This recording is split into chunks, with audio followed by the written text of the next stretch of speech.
Good morning, dear students. Hope you all are safe at your homes. Today we are going to start our next topic, Drosophila as an experimental material. Or we can say what are the reasons behind the selection of Drosophila as an experimental material. ठीक है, तो सीधे तरीके से बात करें तो जैसे मेंडल ने गार्डन टी को सेलेक्ट किया था अपने एक्सपेरिमेंट के लिए, वैसे एक साइंटिस्ट थे टीएच मॉर्गन, थॉमस मॉर्गन, उन्होंने ड्रोसोफिला को अपने एक्सपेरिमेंट के लिए सेलेक्ट किया और उसके पीछे बहुत सारे रीजंस थे। जैसे आप लोगों ने मेंडल के सिलेक्शन के पीछे रीजंस की स्टडी करी, वैसे इसको भी आपको समझना है कि आखिर वो क्यों। और आपको बता दें सिर्फ यही नहीं, ज्यादातर रिसर्च पर्पज में, जेनेटिक्स में, खासकर जेनेटिक्स में जब हम बात करते हैं जेनेटिकल रिसर्च पर्पजेस के लिए, तो वहां पे ड्रोसोफिला को हम एक आइडल ऑर्गेनिज्म, एक मॉडल ऑर्गेनिज्म की तरह यूज करते हैं। तो उसके पीछे क्या रीजन से उसको शुरू करते हैं। सबसे पहले तो आपको बता दें कि इसका जो कॉमन नेम है वो फ्रूट फ्लाई है, क्योंकि ये फ्रूट्स के ऊपर आप जो पके हुए फल वगैरह देखेंगे उसके ऊपर ये आपको घूमते टहलते नजर आ जाएंगे। और दूसरी चीज, इसका जो साइंटिफिक नेम है जो कॉमन आपको देखने को मिलेगा, ड्रोसोफिला मेलेनोगास्टर। ठीक है, ड्रोसोफिला मेलेनोगास्टर इस नाम से सबसे ज्यादा एग्जाम में पूछा जाता है। तो आपको ये दोनों नाम याद रखने, कॉमन नेम आपको याद रखना है as well as scientific name. अब मॉर्गन ने अपने एक्सपेरिमेंट के लिए ड्रोसोफिला को ही क्यों सेलेक्ट करा, उसके पीछे कुछ रीजंस हैं। वैसे तो यहाँ पे बहुत सारे रीजंस आपके बुक में दिए हुए हैं, बट कुछ को मैंने यहाँ पे इंक्लूड करा है। सबसे पहले, could be easily grown in simple synthetic medium in lab, means हम लैब के अंदर, ठीक है, लैब यानी लेबोरेटरी जो हमारी है उसके अंदर हम सिंपली उसको आप समझ लो कि सिंथेटिक कहने का मतलब हम वहां पे अगार अगार या कोकोनट मिल्क,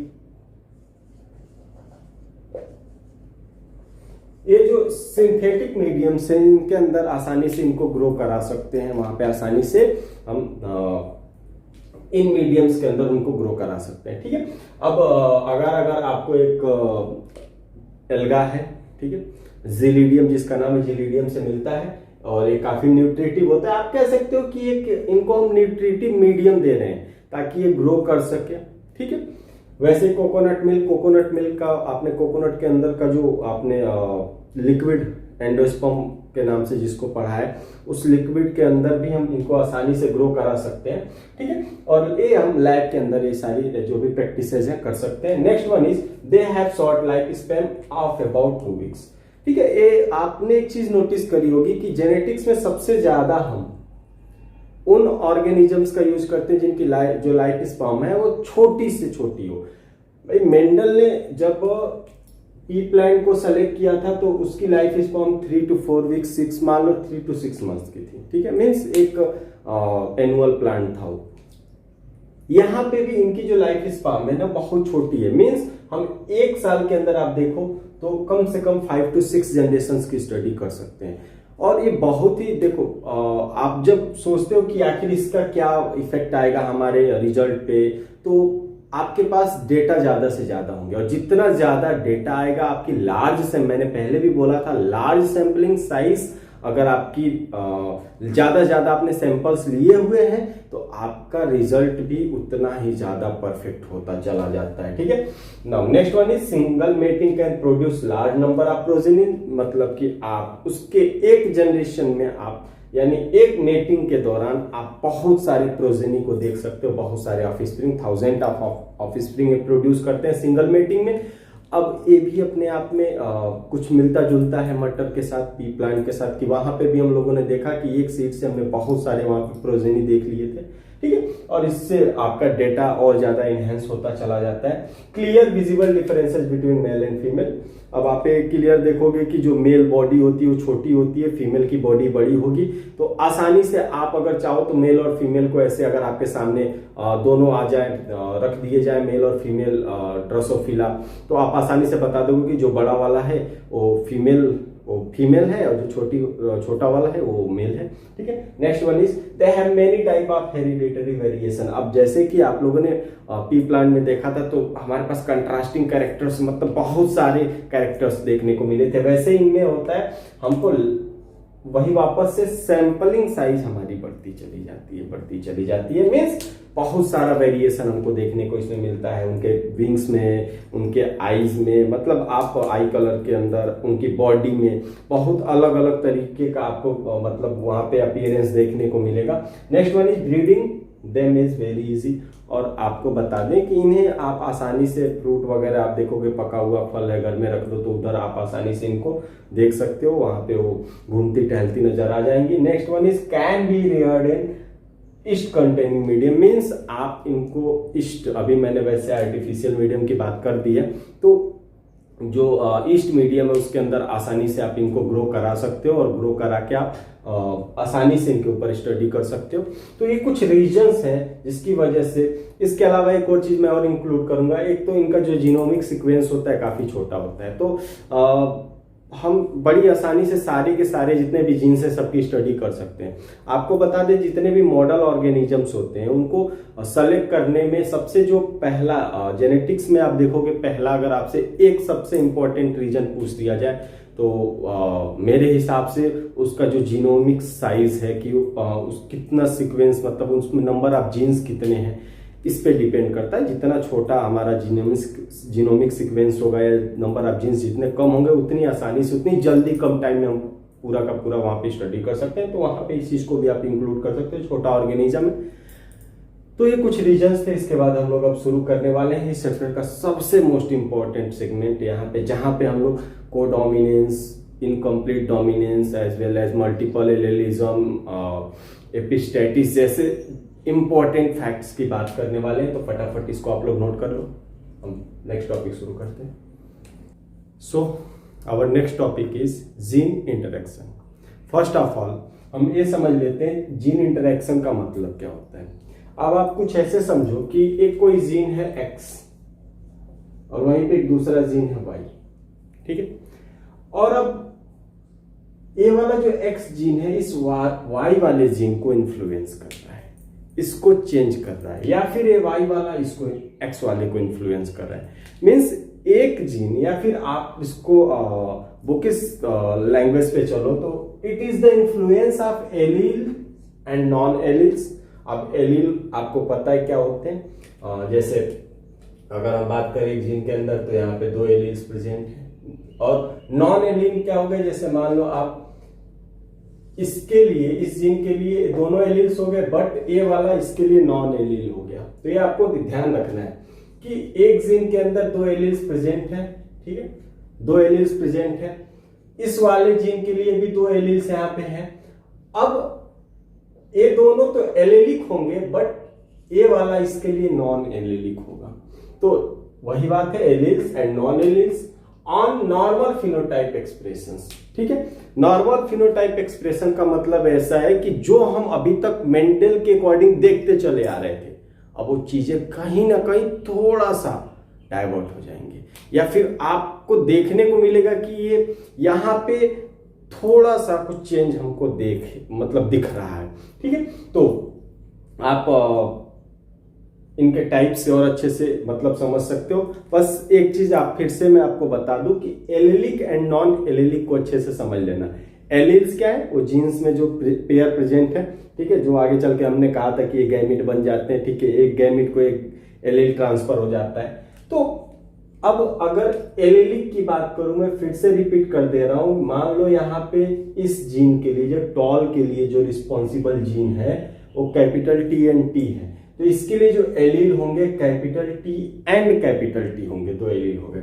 लेकिन वही जो डॉफनेस के लिए रिस्पॉन्सिबल है उसके लिए एलील कौन है, small t and small t। अब दीज आर एलेलिक, मतलब अगर इसका इन्फ्लुएंस इस पे और इसका इन्फ्लुएंस इस पे आए तो एलेलिक इन्फ्लुएंस आप बोलोगे। नॉन एलेलिक इन्फ्लुएंस का मतलब अब इसका इन्फ्लुएंस इस पे या इसका इन्फ्लुएंस इस पे आ जाए तो इसको आप नॉन एलेलिक इन्फ्लुएंस बोलोगे। क्लियर? तो चलो अब आगे देखते हैं। ये दो तरह के होते हैं। पहला तो इंट्राजेनिक, मींस इंट्राजेनिक कहने का मतलब एक ही जीन के अंदर, और एक ही जीन के अंदर बिल्कुल आसान लैंग्वेज में ऐसे समझ लो कि मान लो यहां पे दिस वन, ठीक, एक ही जीन के अंदर। अब ये देखो यहां पे एक जीन हो गया, ठीक है। अब इन्फ्लुएंस है जो कैपिटल आर वाला है इस स्मॉल आर वाले को इन्फ्लुएंस करे, या फिर स्मॉल आर वाला इस कैपिटल आर को इन्फ्लुएंस करे। तो यहां पे एक ही जीन के अंदर ये एलील्स एक दूसरे को इन्फ्लुएंस कर रहा है, इसीलिए इसको इंटर एलेलिक बोलते हैं। मींस एलील्स एक दूसरे को, एक ही जीन के अंदर जो दो एलील्स एक दूसरे को इन्फ्लुएंस कर रहे हैं। तो चलो पढ़ते हैं। सबसे पहले when two alleles present on same locus, वो तो एक ही क्रोमोसोम पे प्रेजेंट होंगे, of a gene interact in such a way that they produce a phenotype differ from typical dominant recessive phenotype। ठीक है, लंबा चौड़ा हो गया, चलो कोई बात नहीं, मैं आसान सा एग्जांपल बता देता हूं। जब मैंने शुरू में इनकम्प्लीट डोमिनेंस की बात करी थी, को डोमिनेंस की बात करी थी, तो वहां पे मैंने एग्जांपल बताया था। इवन ब्लेंडिंग में भी एक चीज मैंने वहां पे बताई थी। तो थोड़ा सा यहां पे आप ध्यान से समझना। हमने लिया रेड कलर वाला कोई एक प्लांट है, एक प्लांट है जिसमें रेड कलर के फ्लावर्स लगते हैं। अभी प्लांट्स के बारे में हम पढ़ने वाले हैं, वो कौन सा प्लांट है, मिराबिलिस होता है, मिराबिलिस जलावा 4 o'clock, ठीक है। स्नैपड्रैगन में भी ये चीज देखने को मिली। और उसी प्लांट के अंदर एक दूसरी जो वेराइटी है उसके पास व्हाइट कलर्ड फ्लावर है। अब इन दोनों के बीच क्या हुआ, क्रॉस हुआ, और यहां पे हमको जो फ्लावर मिले वो पिंक कलर्ड मिले, ठीक है। अब आप कुछ ऐसे समझो कि मान लो रेड के लिए रिस्पॉन्सिबल कैपिटल आर आर था, इसके लिए रिस्पॉन्सिबल स्मॉल आर आर था, यहां पे जो बना कैपिटल आर स्मॉल आर बना, ठीक। अब यहां से समझो, क्योंकि एक एक ट्रांसफर होगा तो आप F1 जब देखोगे तो 100% यही मिलेंगे। अब यहां पे होना क्या चाहिए था, या तो इसको मान लेते कि अगर इस रेड वाला डोमिनेंट होता तो 100% रेड होने चाहिए थे, ध्यान से समझना, होने चाहिए थे, बट ऐसा हुआ नहीं, हो गए सारे पिंक। क्यों? क्योंकि यहां पे जो ये दोनों एलील्स आपको देखने को मिल रहे हैं, capital R and small R, इनके बीच में कुछ ऐसा इंटरेक्शन हुआ, कुछ इस तरीके से इस वाले ने इसको इन्फ्लुएंस किया कि यहां पे अब हम जो टिपिकल डोमिनेंट रिसेसिव का अब तक खेल रहे थे, गेम देख रहे थे, वो नहीं हुआ, और यहां पे एक नया गेम आ गया और उसमें हमको फ्लावर पिंक मिल गया, ठीक है। तो वही फिनोटाइप देखो यहां पे डिफर हो गया, जो टिपिकल डोमिनेंट रिसेसिव फिनोटाइप है। इसके एग्जांपल्स हो गए, आपको डोमिनेंस में आप देखोगे इस चीज को, incomplete dominance and multiple allelism, तीनों मोस्ट इंपॉर्टेंट है बेटा, तीनों मोस्ट इंपॉर्टेंट है। तो आपको आगे पढ़ना भी है, पढ़ना है ही, मैं ही पढ़ाऊंगा, ठीक है।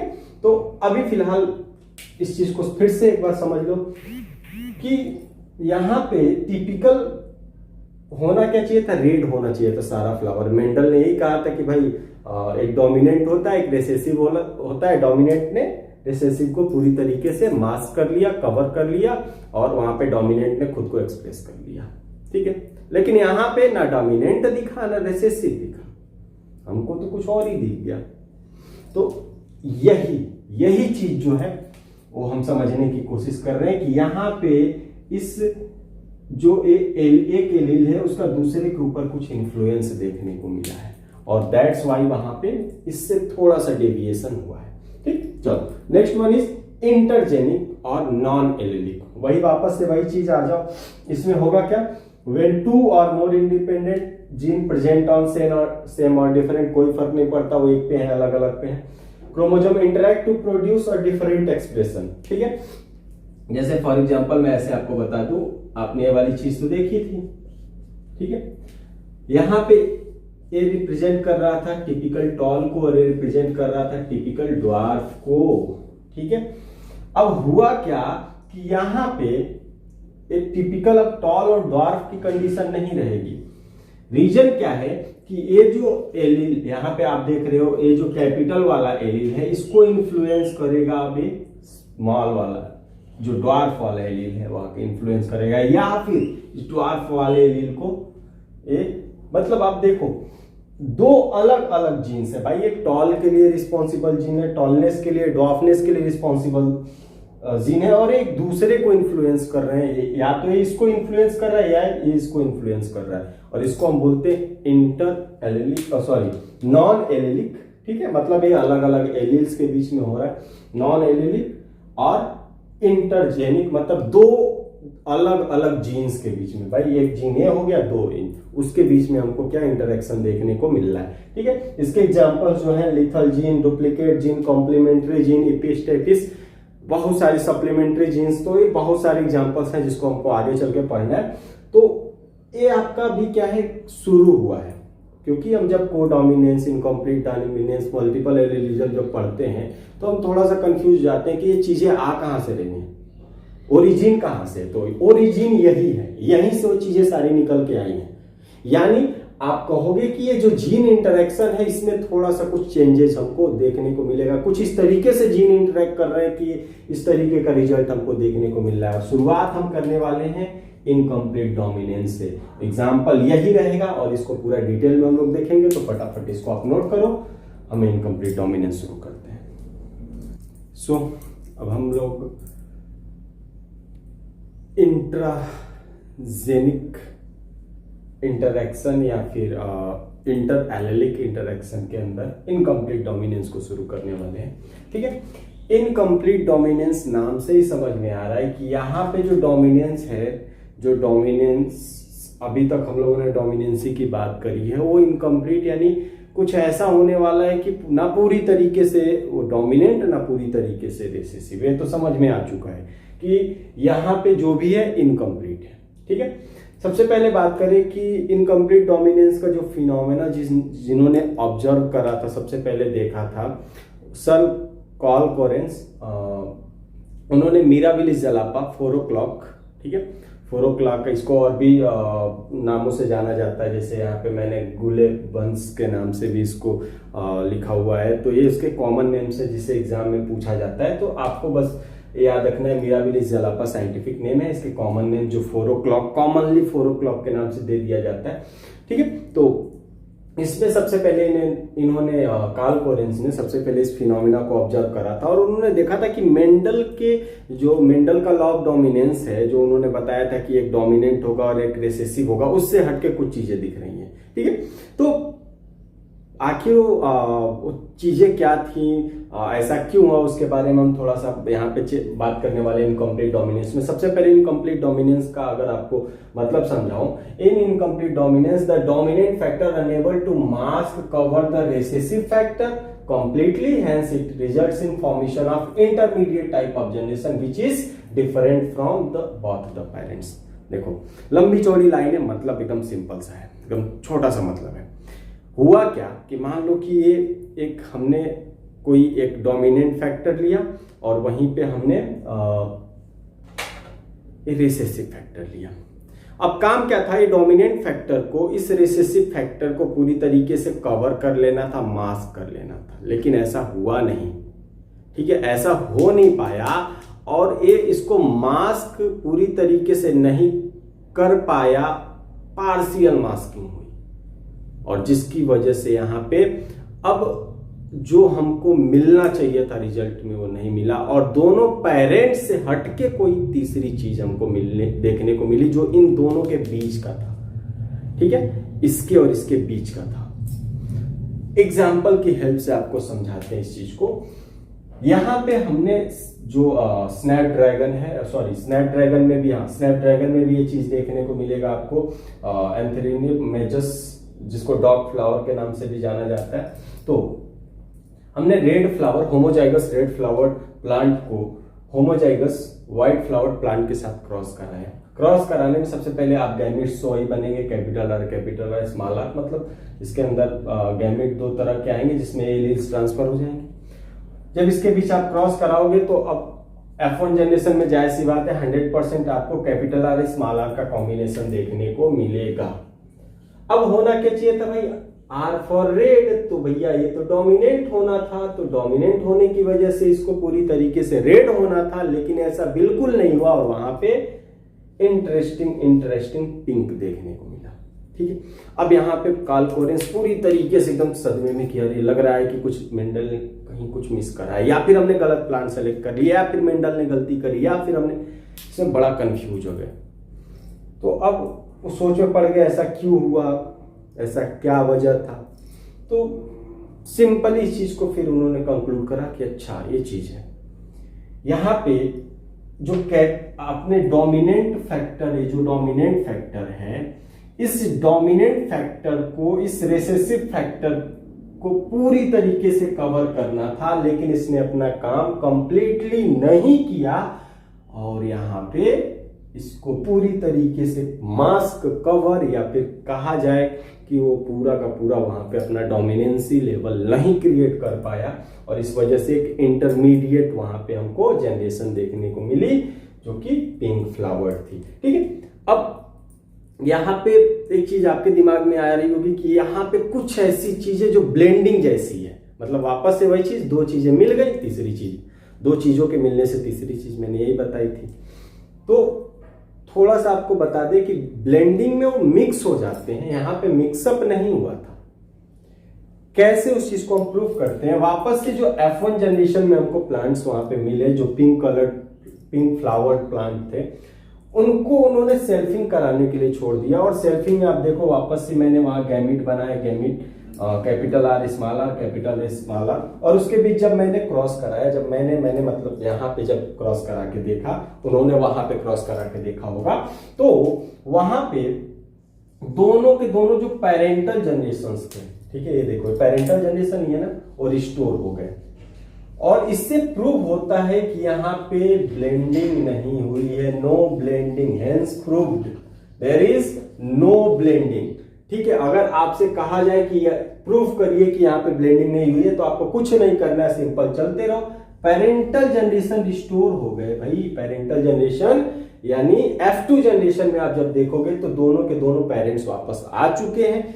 और अगर आप सोचो ब्लेंडिंग यानी मिक्सिंग हुई होती, तो क्या कभी आप इमेजिन करो कि मैंने आपको दो कलर दिए, रेड कलर और व्हाइट कलर दिए, और दोनों को कहा कि मिक्स कर दो, आप मिक्स करो, फिर मैं कहा कि नहीं मेरा रेड अलग दो और व्हाइट अलग दो, तो आप कर सकते हो? बिल्कुल पॉसिबल नहीं है, क्योंकि आपने वहां पे मिक्सिंग कर दी है, ब्लेंडिंग कर दी है, जो कि पॉसिबल नहीं है कि अब वो अलग अलग हो पाएंगे।